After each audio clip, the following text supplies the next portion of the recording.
આપવા જતા હોવાનો દાવો કરાયો છે। વોર્ડ નંબર 8માં પરિમલ સ્કૂલમાં આવેલા મતદાન કેન્દ્રમાં વિવાદ થયો છે। ભાજપની નીતિ સામે ચૂંટણી પંચમાં ફરિયાદ કરીશું તેવું પણ કોંગ્રેસનું કહેવું છે।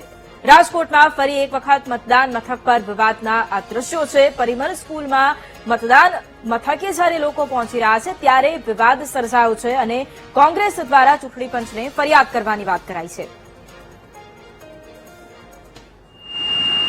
ચૂંટણીનું મતદાન ચાલી રહ્યું છે અને વોર્ડ નંબર 8ના કોંગ્રેસના ઉમેદવાર છે રંજીત મુંદવા છે। તેમને ક્યાંક આક્ષેપ કર્યો છે। રંજીતભાઈ, શું આખી ઘટના હતી? આક્ષેપ નથી, નર્યું સત્ય છે। વોર્ડ નંબર 8ની અંદર પરિમલ સ્કૂલ આવે છે કાલવ રોડ પર, ત્યાં કાયદેસર આપ જોઈ શકીએ છીએ કે બૂથની અંદર કોઈ પણ પ્રકારે તમે ખેસ ધારણ નથી કરી શકતા। 100 મીટરની બહાર ઝંડો પણ નથી લાગતો।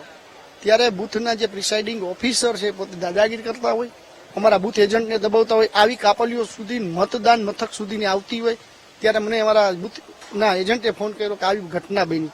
તાત્કાલિક અસરથી ત્યાં જઈને અધિકારીઓને કીધું, પોલીસ કર્મચારીઓને કીધું કે જ્યાં બૂથ હોય, દાખલા તરીકે બૂથના ડેલેથી કાપલી ફાડી નાખવામાં આવતી હોય જેથી કરીને અંદરને કોઈ પણ પ્રકારની માનસિક અસરતા મતદાતા ઉપર ન થાય, પરંતુ આવી કોઈ પણ કાર્યવાહી નથી થતી।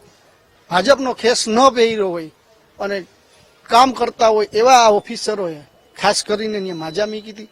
લોકશાહીની હત્યા થઈ રહી છે। લોકશાહીની અંદર જે મતદાન પર્વ છે એનું હનન થઈ રહ્યું હોય ત્યારે ઉચ્ચ અધિકારીને પણ રજૂઆત કરી અને એની ખાસ કરીને એને રજૂઆત કરવામાં આવી છે। જરૂર પડીએ ચૂંટણી પંચની અંદર ફરિયાદ પણ કરશું ને હાલ અત્યારે ત્યાં પોલીસે પણ કામગીરી ચાલુ કરી દીધી છે કાપલી ફાડવાનું। ભૂતકાળની અંદર આપણે જોઈએ તો જ્યાંથી નગરપાલિકા મહાનગરપાલિકા હોય એને બૂથની બહાર જ સ્લીપ ફાડીને આપવાની હોય છે। ઓફિસરનું નામ કઈ ખબર પડ્યું, જાણવા મળ્યું છે? તમે પણ તેને સાથે ઉગ્ર બોલાચાલી થઈ છે?